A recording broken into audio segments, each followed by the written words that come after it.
If everything goes to plan, I'm supposed to kill her. But she just offered me coffee.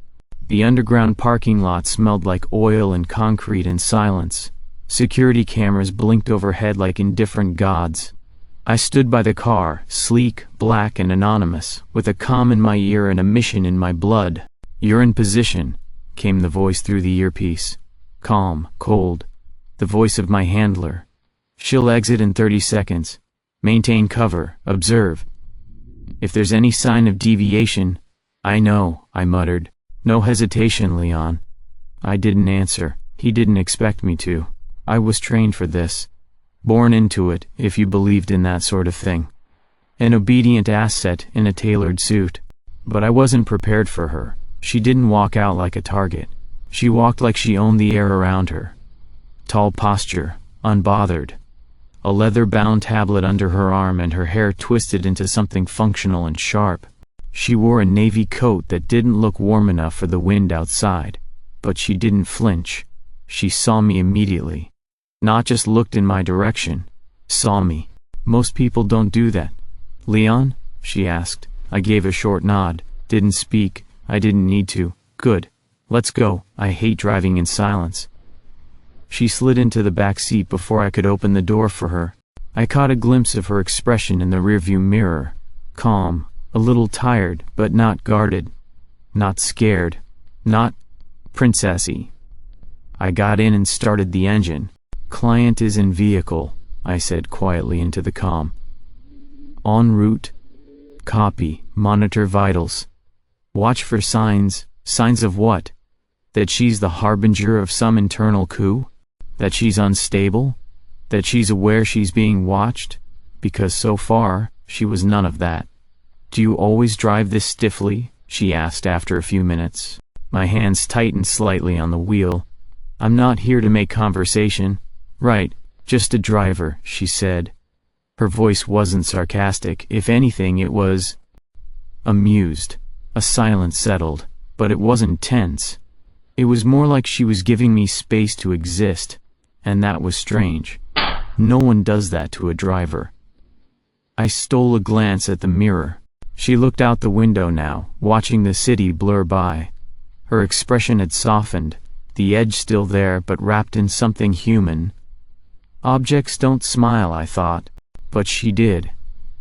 I didn't expect that. She's just a mission, I reminded myself silently. And if the order comes, well, then I'd do what I was trained to do. But as I pulled onto the freeway, her voice came again. Soft, casual. "You drink coffee?" "What?" "Coffee. You know, bitter, brown, magical. There's a shop I like near HQ. We'll swing by tomorrow." I didn't answer. I couldn't, because that was the moment something shifted. If everything went to plan, I was supposed to kill her. But she just offered me coffee. And the worst part? I think I wanted to say yes. The 40th floor was made of glass and steel, the kind of place that pretends to be open while hiding everything that matters. Floor-to-ceiling windows showcased the city like a trophy case, but inside, the air was sterile, cold, controlled. I stood by the door, silent, just another shadow in a tailored suit. Mira sat at a sleek table in the corner of the room, away from the board of directors currently dissecting numbers and projections like vultures over carrion. Her tablet was propped up, stylus tapping with mechanical rhythm. She didn't look bored, she looked focused, but not on them. "Leon," she said, without glancing up. I stepped forward. "Yes?" "Remind me after this to cancel my 6 p.m. dinner. I'd rather eat drywall." "Noted." Her lips twitched, almost a smile. Almost. After the meeting, I opened the car door for her like I'd done a dozen times before. She slid in, graceful as ever, her heels clicking softly against the floor mat. By the time I got behind the wheel, the rain had started, the kind of fine, persistent drizzle that made the skyline blur into watercolor streaks. Traffic was a mess. Bumper to bumper, silent frustration pressed against the windows like fog. I kept my hands on the wheel, eyes forward. She broke the silence first. "Of course she did. You always this quiet?" she asked. Or just with me? Drivers aren't supposed to talk unless spoken to. You just were. I glanced at her through the rearview mirror. She was watching me again, not in the way clients usually do, not like I was background. She was studying me. I hate these cars, she said suddenly, leaning her head back. They're too perfect. Everything's insulated. No engine growl, no road feedback, just glass and silence. You prefer noise? I prefer honesty. That one hit harder than it should have. She shifted in her seat, tugging off her blazer and folding it with neat precision. When I was 15, a reporter asked me what it felt like to be an heir to the M-Vault legacy. You know what I said? I said nothing. I said, it feels like being tired all the time. She laughed once, dry and bitter. They cut that part out of the interview. She's cracking, I noted internally. Emotional fatigue, signs of burnout, possibly unstable. I repeated those words to myself like a report. Sterile, detached, clinical. Later I typed the same thing into my encrypted log. Subject shows emotional volatility, apathy toward role, likely fatigue from public pressures. But even as I wrote it, something twisted in my chest. It wasn't apathy. She cared too much. That's what made her tired. I deleted the sentence, rewrote it. Subject displays controlled emotion, intelligence, awareness of public image. Appears self-contained but emotionally lucid. And then added, no threat indicators at this time. I hit send. But the discomfort lingered. Can I ask you something? She said, voice low. Yes. Why did they assign you to me? You're not a regular driver, you're something else. My pulse didn't spike. I was trained too well for that. You think too much, I said.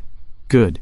Someone has to. Another stretch of silence. But again, it wasn't tense, it was reflective, familiar, like two strangers pretending not to speak the same language even though they do. The rain slid down the windshield in sheets. She's not what I was told she'd be, I thought. Not fragile, not foolish, not a liability. She looked out the window and murmured, sometimes I wonder if they're watching me just to see when I'll break. She wasn't wrong, and I was one of them. But for the first time, I didn't want to be. The training hall was buried beneath the corporate residence, a sleek bunker of polished concrete, steel beams and floor mats that never stayed clean for long. No windows, no mirrors, just sweat, silence, and the sound of bodies hitting the ground. Mira stood at the center of the room, hair pulled into a tight knot, hoodie sleeves rolled up to her elbows. Her stance was balanced, precise, like she'd done this 100 times, because she had. I leaned against the wall near the exit, arms folded, pretending not to watch. 2 guards sparred with her in turns. One was respectful, an ex-military type who kept his distance and his ego in check. The other, Davis, was different. You could see it in how he smirked when he grabbed her wrist, in how he moved like he enjoyed pushing too far.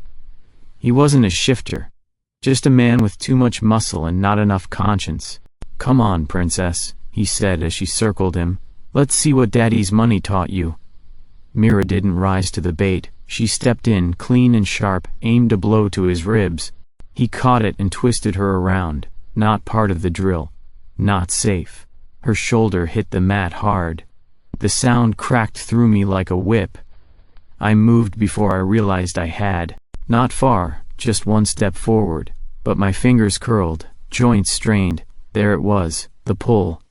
The heat that rose from my gut to my jaw, curling up my spine like smoke. My teeth itched, my breath came shallow. Davis didn't notice. He bent over her. You okay there? Her jaw was tight but her voice stayed even. Fine. She sat up on her own, pushing his hand away. I held my place, forced my hands to unclench. Stay human, I told myself. Stay in the role, stay in the skin. But the beast inside me was pacing now, awake, watching. Mira brushed her hair from her face, stood, and turned to Davis. Let's reset. He laughed. You sure? She said reset, I said. Both of them turned. It was the first time I'd spoken in the room. Davis's brows lifted, Didn't know drivers talked. I stepped forward, calm, slow, looked him in the eye. Do it again, I said quietly, and you'll hit the mat harder than she did. Something in my voice made him blink, not the volume, the tone. Mira was watching me too now. Davis stepped back. Relax, man, just training, I said and returned to the wall. My pulse thudded against my ribs. The beast settled, reluctantly, curling back into the quiet place I kept it caged. You don't get to judge, I reminded myself. You're not here to protect. You're here to observe, to act only if ordered. But in that moment, I didn't care. The comm in my ear crackled. Leon, said the voice of my handler. Calm, disapproving. That was unnecessary. The guard overstepped, I said. He's not your concern. She's your concern, and you're not here to interfere. You're here to execute, if and only if the time comes. A pause. You are not a judge. You are a weapon. I didn't answer. Because if I had, I might have said the wrong thing, like I don't want to be that anymore. Mira went back to sparring with the other guard. Davis sat out the rest of the session, casting the occasional glare in my direction. Good. When we left the hall, Mira walked beside me instead of ahead. You always speak like that? She asked. Like what? Like every word could be a threat if you wanted it to be. I didn't answer. But her smile, just the corner of her mouth, told me she wasn't afraid, and that terrified me more than anything else. The sun hadn't broken through the clouds all morning. By the time we reached the edge of the city, everything was washed in dull gray, trees skeletal, pavement slick with mist. The company's private estate sat miles away from anything useful. Perfect place for a photo op, or an ambush. I was driving lead vehicle. Mira in the back. 2 SUVs followed behind us. Standard security convoy, standard procedures, standard threat assessment. Nothing had gone wrong, until it did. The first sign was the flash of chrome in the mirror. A motorcycle, no markings, riding too close. My fingers tightened on the wheel. The second one pulled up on the left. We've got company, I said into the comm. Do not deviate. My handler's voice snapped back. Stay en route. We'll handle it. But I'd seen this before. This wasn't posturing. It was choreography. The rider on the right reached into his jacket. Weapon, I said. Repeat, weapon visible. Leon, stand by. Do not act without confirmation. Then the shot came. A single pop, muffled, silenced, but unmistakable. The bullet cracked against the bulletproof window, spider-webbing the glass like a frozen scream. Mira gasped, ducking instinctively. Not panicked, but not calm either. I didn't wait for another order.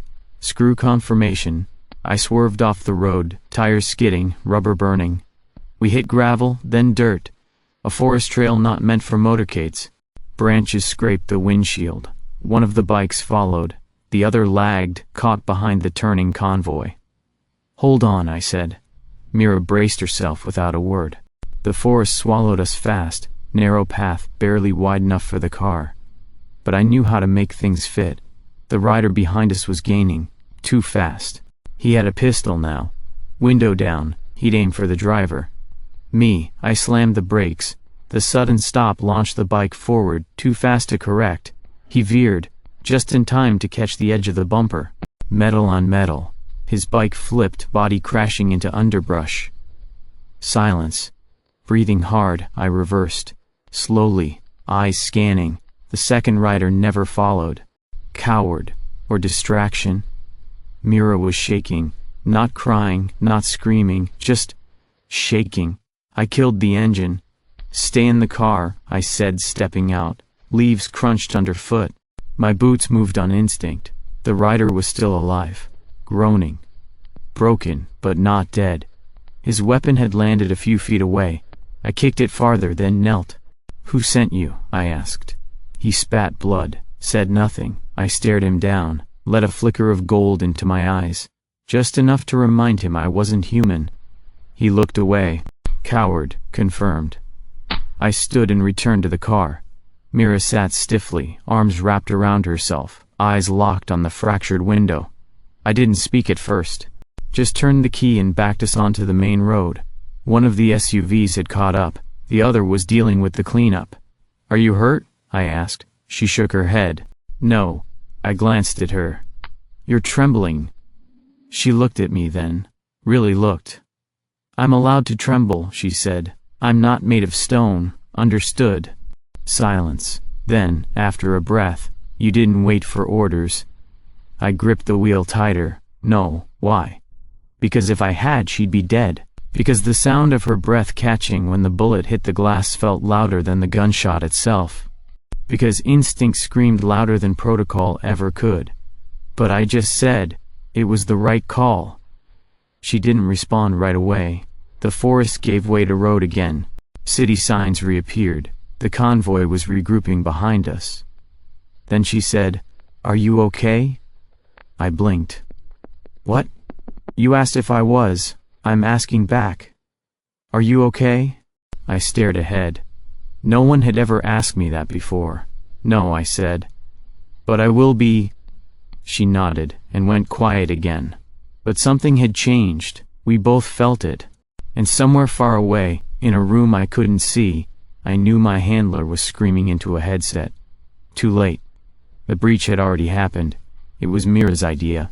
"I want a day without suits," she said. "No boardrooms, no bulletproof glass, no one calling me Miss Velen like I'm a ticking briefcase."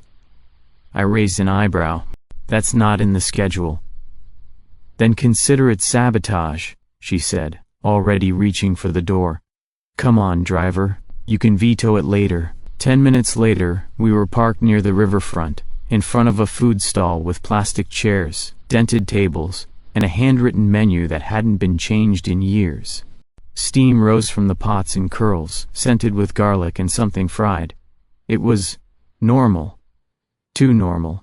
Mira ordered for both of us like it was routine. 2 bowls of spicy noodle soup, 1 side of dumplings, 1 soda, no security in sight, no convoy, no orders.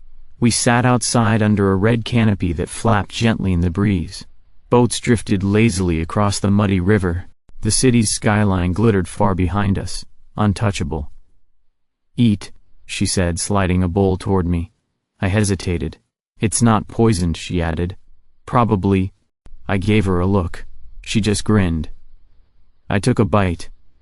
And paused. "This is actually good." Her grin widened. "Told you. Better than whatever we had last night, right?" "What was that anyway? Sea foam and regret?" I huffed. Not quite a laugh, but close. She noticed. "There it is," she said, pointing a chopstick at me. "Emotion. Humanity. I was starting to think they built you in a lab." They did. But the food sucked there. She actually laughed this time, loud and unfiltered. It startled me more than the gunfire last week. We ate in silence for a while. But it wasn't awkward. It was peaceful. When her bowl was almost empty, she set down her chopsticks and stared out at the water. "You ever wonder if any of this is real?" she asked. I looked at her. "This," she said again, waving a hand. "Food stalls, rivers, moments like this, or if it's just a break between the noise." I didn't know how to answer that. She didn't wait for one. "I don't know what I want," she said, voice softer now. "Everyone keeps asking. Like I'm supposed to have a grand plan, a vision. I don't. I only know what I don't want. Which is to be a prize." I said nothing. "I can feel it," she went on. "The way they look at me. Like I'm a title to win. My father's name, my brother's leverage, the company's brand. Everyone's so busy trying to use me, they forget I'm still a person underneath it." "You are," I said, before I could stop myself. She blinked, looked at me. "Do you believe that?" I met her gaze. Yes. A long pause, then her smile returned. Slower, gentler. "You just smiled again," she said. "No, I didn't." "You did," she said, leaning in, conspiratorial. "It was very subtle, but it was there. I feel honored." I rolled my eyes. Then, without meaning to, I laughed. A real one. Short, low, surprised even to me. She stared, mouth slightly open. Okay, wait. That was a laugh. Did anyone record that? No? Wasted opportunity. I shook my head, wiping my mouth. You're ridiculous. And you're human. Shocking development. She sees me, I thought. Not the weapon, not the driver, not the thing in a suit. We finished the meal slowly, without rush. She didn't ask for an itinerary. I didn't check the comm once. For the first time since I met her, there were no voices in my ear. Just hers. And it was enough. The executive conference room on the top floor looked less like a workplace, and more like a museum installation. Glass walls, chrome fixtures. A long obsidian table so polished you could see your own reflection, if you wanted to. I didn't. I stood near the door, silent, where they liked their shadows stationed. Mira was already seated, scrolling through a tablet. Her posture was relaxed, but her fingers tapped just a little too quickly. And then he walked in. Eric Velen. Her brother. The heir in all but name. Older by 7 years. Taller, broader. Perfect posture, flawless suit, expensive watch, sharper smile. The kind of man who didn't need to raise his voice to own a room. He just had to enter it. He greeted the board with charm and handshakes, smiled at Mira with familial warmth that didn't quite reach his eyes. Then he noticed me. Ah, he said, gesturing. You're the new one, the quiet one. I said nothing. Eric walked closer, hands in his pockets, measuring me with his gaze like I was a weapon on display. You look the part, he said. Strong, silent, controlled. That's rare these days.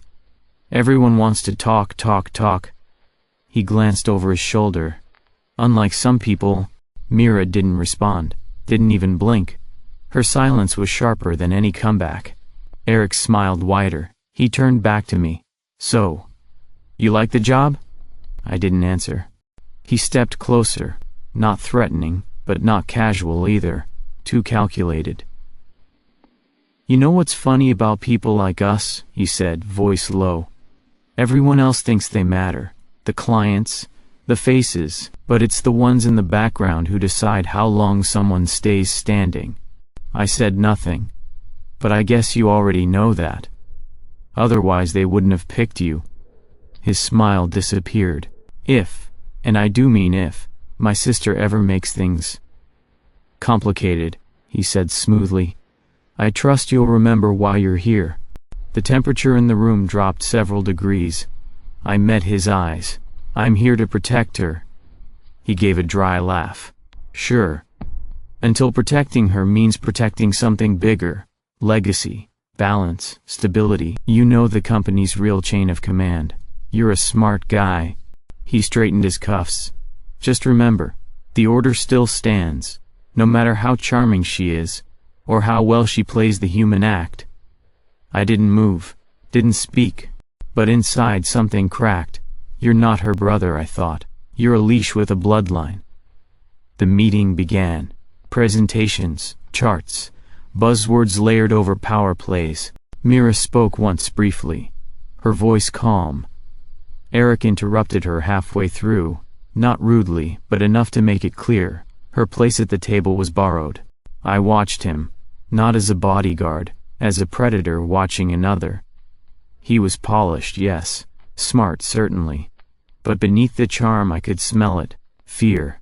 A man who needed control because he was terrified of what would happen without it. And Mira? She didn't fear him. That alone made her more powerful than he'd ever be. The meeting dragged on another 40 minutes. When it ended, people began filtering out. Mira stood, gathering her things. Eric clapped a hand on my shoulder before I could follow her. Just remember, he said, still smiling, sometimes the ones you're paid to protect become the ones you're ordered to stop. That's the job. No hard feelings when the time comes. I stared at his hand. He removed it. I followed Mira into the elevator. Neither of us spoke until we were halfway down the building. Then she said without looking at me, So? What do you think of him? I think, I said, you don't need a stronger security detail. She arched a brow. You need a better family. She laughed once, short and bitter. Tell me about it. For the first time I thought, I hated the job, not because it was hard, but because it asked me to betray someone who deserved better. And I didn't know how much longer I could pretend I hadn't already chosen a side. The training hall was quiet at night. No schedules, no observers, no noise. Just echoes and sweat stains left over from the day. Mira stood alone in the center, hands wrapped, hair pulled back, black tank top and sweatpants clinging to her like armor. Her strikes were sharp, clean, precise. She wasn't training for performance. She was trying to exhaust herself. I watched from the doorway, silent, invisible, until someone else entered. Davis. Of course it was Davis. Couldn't sleep either, he said, strolling in like this was casual. Like we hadn't almost thrown him out weeks ago. I'm fine, Mira said without looking at him. You're fast, he said, but you telegraph your shoulder too much. Mind if I show you something? I stepped forward but Mira raised a hand. I said I'm fine. But Davis didn't stop. He circled around her, playful, predatory. Come on, one round. I won't go hard. I saw it then. The glint in his eye. He wanted to go hard. Before I could move he lunged. Mira blocked the first strike, parried the second, but he swept her legs with a movement that wasn't defensive. It was deliberate. She hit the mat hard, a thud that echoed louder than it should have. Something snapped. In me. My vision sharpened. Colors bled electric. I heard the crunch of her elbow against the floor before she even made a sound. He stood over her, reaching down. Hey! I crossed the room in a heartbeat. My hand clamped around his collar, lifted him like he weighed nothing and threw him hard into the wall. The crash thundered through the hall. Mats flipped. A mirror cracked. Davis groaned on the floor, sliding down in a heap. My hands trembled. Not from exhaustion. From change. My claws were halfway out. Fingernails split and curved into points. My teeth ached, too long for a human mouth. Eyes glowing, I knew. Gold and wild. I didn't look at Mira. I couldn't. Silence stretched between us. Then she said, quiet but firm, "You protected me." I said nothing. She stepped closer, slowly, carefully, like I was a wild animal, and maybe I was. Was it because I'm your assignment, she asked? Because someone else laid hands on what's yours? I still didn't move. Or was it because you wanted to? Her voice didn't accuse. It searched. For truth, for something real. I dropped my gaze. Clenched my fists until the claws retracted, the bones settling back into place with soft pops. I looked at the wall where Davis still lay stunned. He wouldn't come back from that with just bruises. Good. I finally looked at Mira. She wasn't scared. Not even close. She was angry. Not at me. At what was allowed to happen. At how normal it must have been for people like her to be treated as disposable. You could have killed him, she said, not blinking. I didn't. Why not? Because I wanted to. Because it would have felt good. Because that's what I was made to do. But instead I said, "You're not a target." She tilted her head. That's not an answer. I turned away, ashamed of the heat still rising in my skin. She saw you, I thought. She saw all of you, and she's still standing there. Didn't know what it meant. But it scared me more than my own strength ever could. It was almost midnight. The apartment was quiet, too quiet for a city like this. Mira's place was high up, above the noise, with clean lines, pale walls, and books stacked in imperfect towers across every surface. Lived in, but not messy. Personal, but not showy. She was asleep on the couch, still wearing her hoodie and socks, one hand tucked under her head, breathing even and steady. I should have looked away. Should have gone back to standing guard by the door like a good soldier. But instead, I wandered. I didn't snoop. Not really. I told myself I was scanning for threats, surveillance bugs, messages left unattended. But I paused near the shelf anyway. One of the books caught my eye, a weathered hardcover without a spine title. I opened it. There was a folded paper inside. My instinct screamed don't. I read it anyway. It was handwritten, in clean, careful script, meant for someone who would never see it. To Father, I know they're watching me. I know they've assigned someone to make sure I don't step out of line. Maybe you think I don't notice. Maybe you think I'm just playing my role, the good daughter, the safe one. But I hear the way they talk.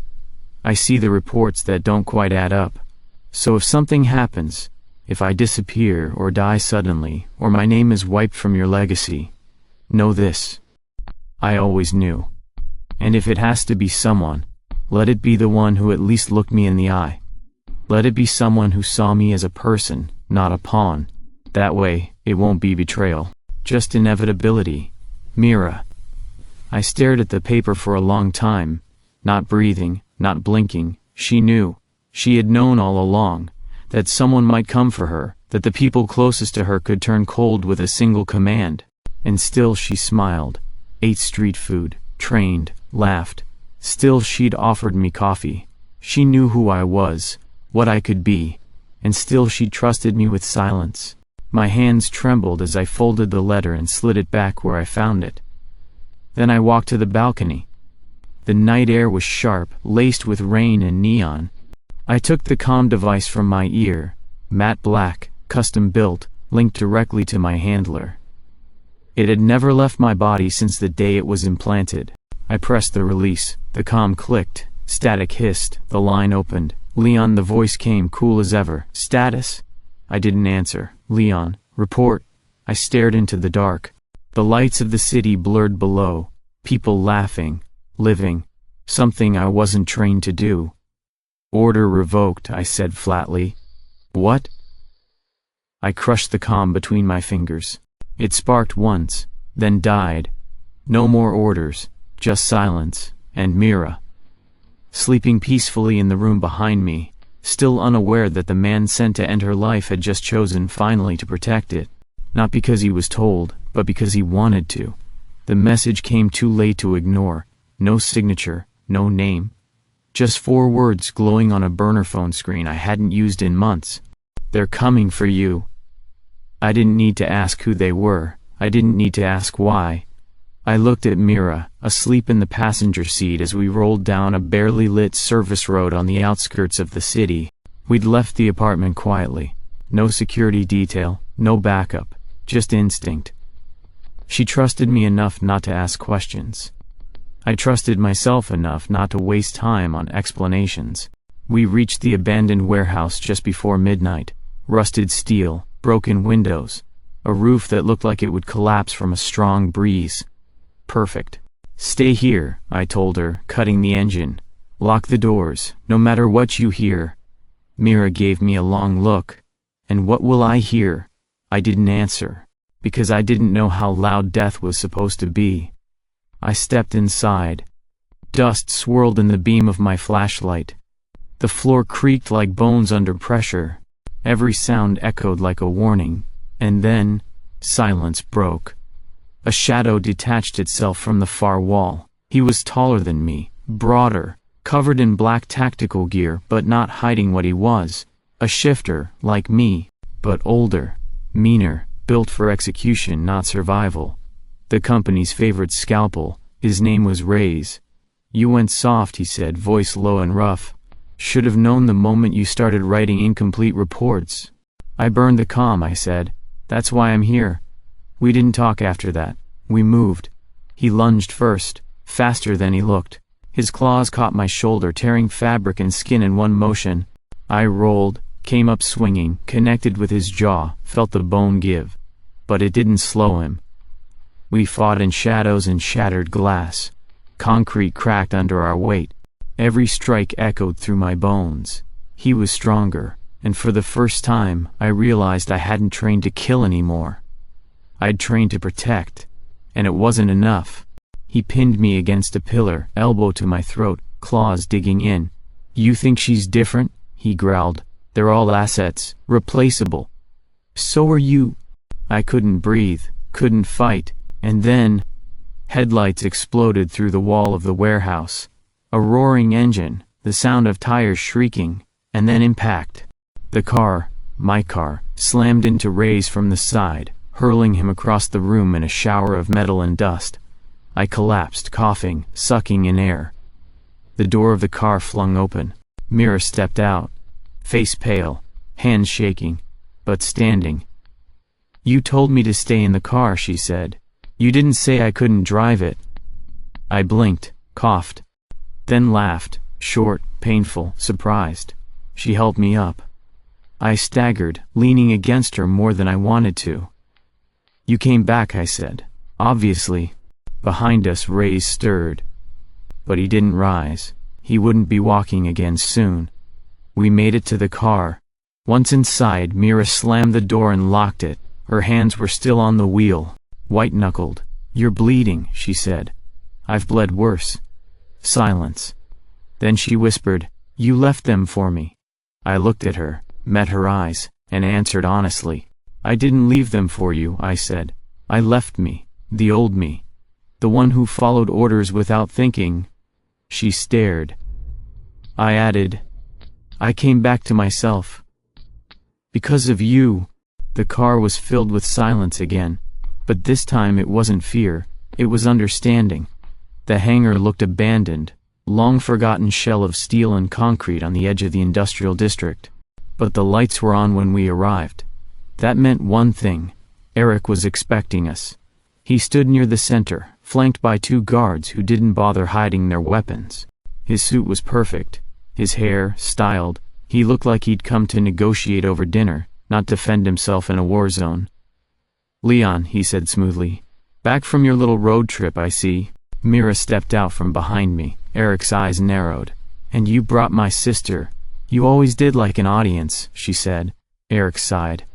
"You're making this harder than it needs to be." "You made it harder the moment you sent a cleaner after us," I said.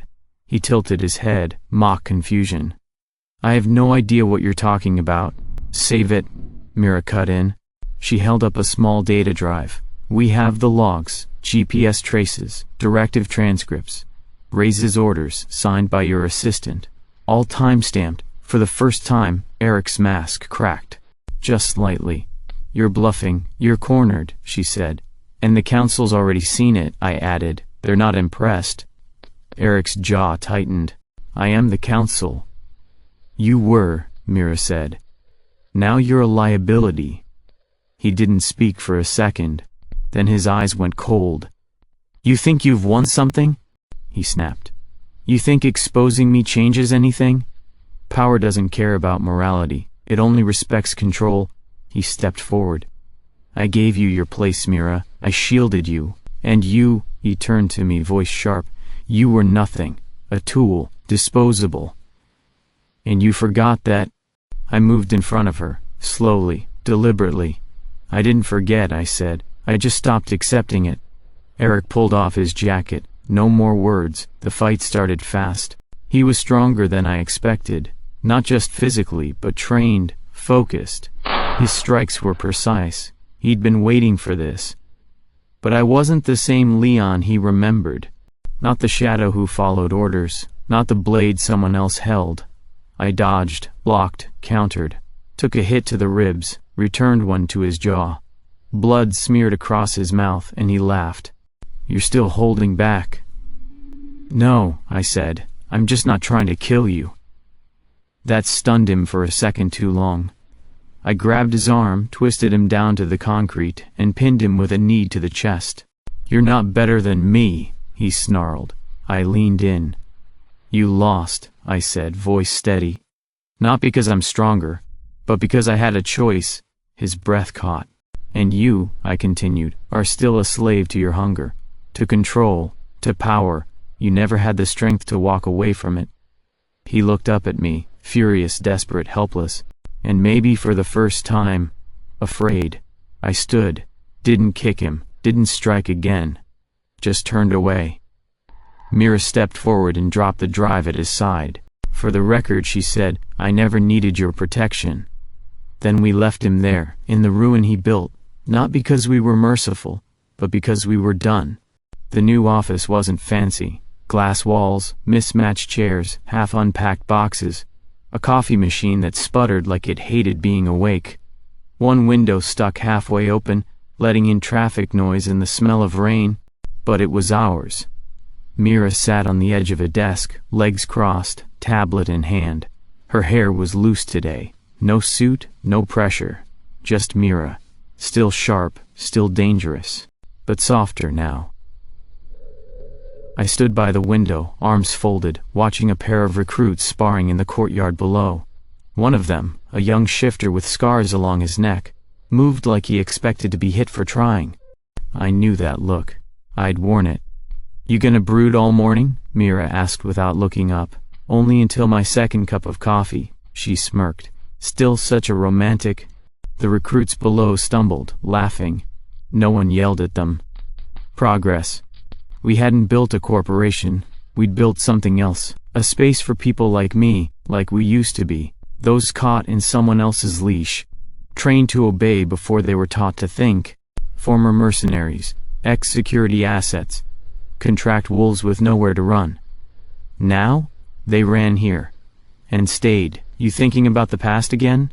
Mira asked, hopping off the desk and walking over. "Just making sure it doesn't follow us." "Let it," she said. "We're not hiding anymore." She stood beside me at the window, shoulder brushing mine. "How's the new intake?" I asked. "Better than expected. Nobody's tried to kill each other yet." I raised an eyebrow. "Today," she added. I huffed a short laugh. Silence settled between us, but it wasn't empty. It was earned, hard-fought, peaceful. "I still get nightmares sometimes," I admitted. "Of the mission, of the handler, of what I almost did." She didn't flinch. "Good," she said. "Means you haven't gone numb." I looked at her.